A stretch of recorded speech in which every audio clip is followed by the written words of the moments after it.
Ciao a tutti da Rita e ben trovati sul mio canale YouTube Rita Chef Channel. Oggi prepariamo insieme le crêpe di pesce, un primo piatto straordinario, cremoso e super appetitoso che possiamo preparare per la vigilia di Natale o per il cenone di Capodanno. Prima di andare in cucina vi ricordo come al solito di iscrivervi al mio canale se non siete ancora iscritti, di condividere le mie video ricette con i vostri amici e di cliccare sulla campanella per ricevere le notifiche dei miei prossimi video. Ed ora mettiamoci all'opera. In una pentola di acciaio calda mettiamo il burro. Lo facciamo sciogliere così fuori dal gas.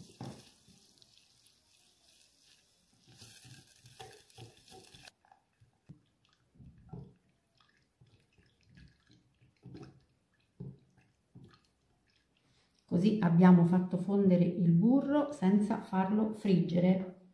E ora mettiamo la farina.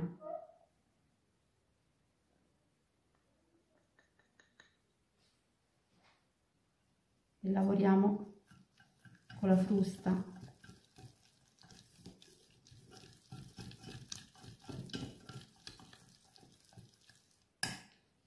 Aggiungiamo un pochino di latte.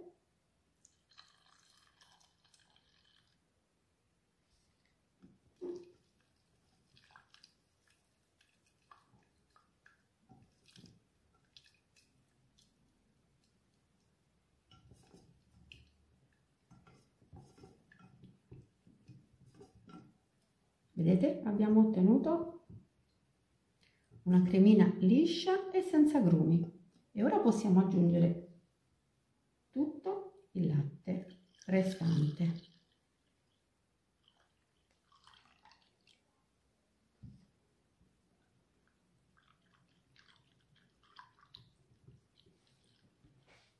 E a questo punto ci trasferiamo sui fornelli. A fiamma dolce e mescolando con la frusta portiamo ad ebollizione. Dopo un minuto aggiungiamo il sale.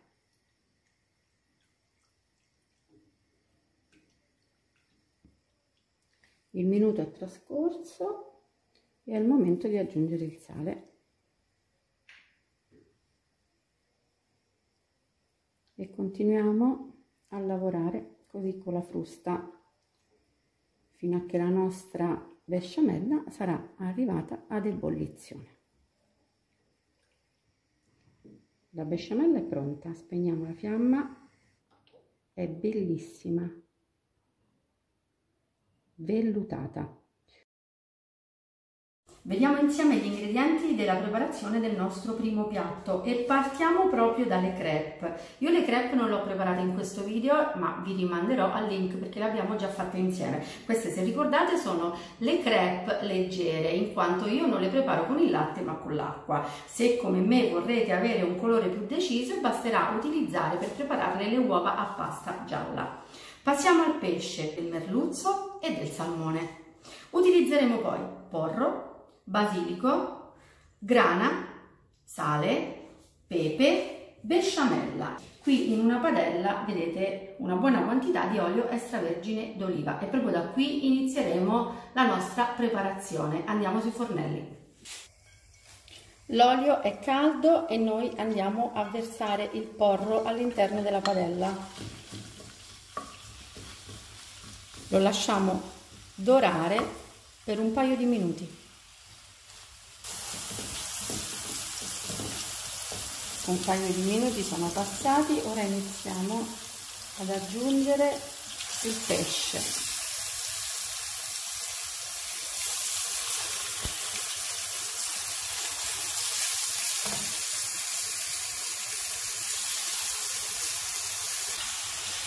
Quindi iniziamo pure a romperlo così, in questo modo. La fiamma è sempre sostenuta. Ora vado subito a salare. Pesare, così è sufficiente, e ora a mano spezzettiamo un po' di basilico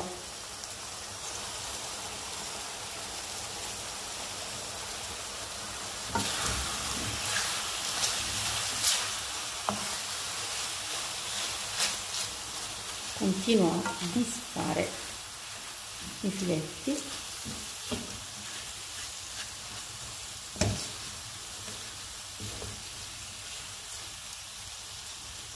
Ora abbasso la fiamma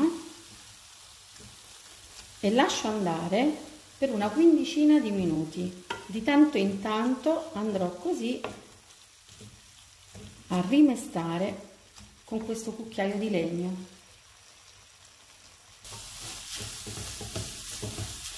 Sono passati 15 minuti, questo è il risultato. L'ho assaggiato, è ottimo e senza che ve lo dico profumatissimo. Quindi spegniamo il gas e torniamo sul tavolo. Vado a versare il pesce all'interno di una ciotola, così. Adesso noi dobbiamo ammorbidire leggermente quella che sarà la farcia, no? Delle nostre crepe. Quindi vado a mettere così 2 mestoli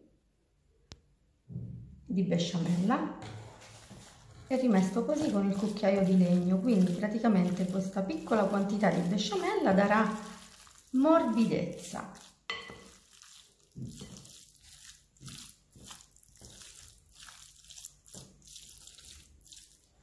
E ora il ripieno è pronto per andare all'interno delle crepe, però lasciamolo stiepidire una decina di minuti. Io, mentre il pesce si stiepidiva leggermente, ho preparato una pirofila da forno logicamente, dove andremo a comporre le crepe. Comincio a mettere un po' di besciamella sulla base della pirofila.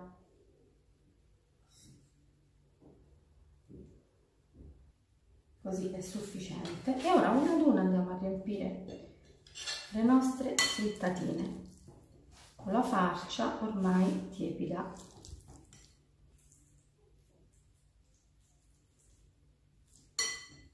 Siamo generosi con il ripieno, mi raccomando. Allora io ne metto un pochino, poi giro a metà la crepe e metto ancora ripieno. In questo modo e piego la crepe creando così un triangolo. Ed ora adagio la crepe sulla pirofila, una ad una vado a prepararle tutte. Io le ho farcite tutte, ma all'interno della mia pirofila c'è spazio soltanto per 9 crepe. Adesso vado a ricoprirle con la besciamella. Ecco, così è sufficiente. Lasciamo anche intravedere leggermente il colore della crepe, bello giallo. Adesso spolvero con il grana e siamo pronti per andare in forno. Io ho preriscaldato il mio forno in modalità ventilata a 220 gradi e lascerò andare le crepe per 12-15 minuti fino a doratura. Ecco le nostre crepe appena sfornate, vedete ancora borbottano. Io a questo punto le lascerò stipidire appena 5 minuti, poi preparerò i piatti e le porterò in tavola. Bene, io mi auguro che questo video sia stato di vostro gradimento e se così sarà attendo un vostro like e come di consueto io vi do appuntamento alla mia prossima videoricetta, invitandovi come al solito ad iscrivervi al mio canale se non siete ancora iscritti, cliccare sulla campanella per ricevere le notifiche dei miei nuovi video e condividere le mie videoricette sui vostri social. Un grande abbraccio a tutti voi da Rita.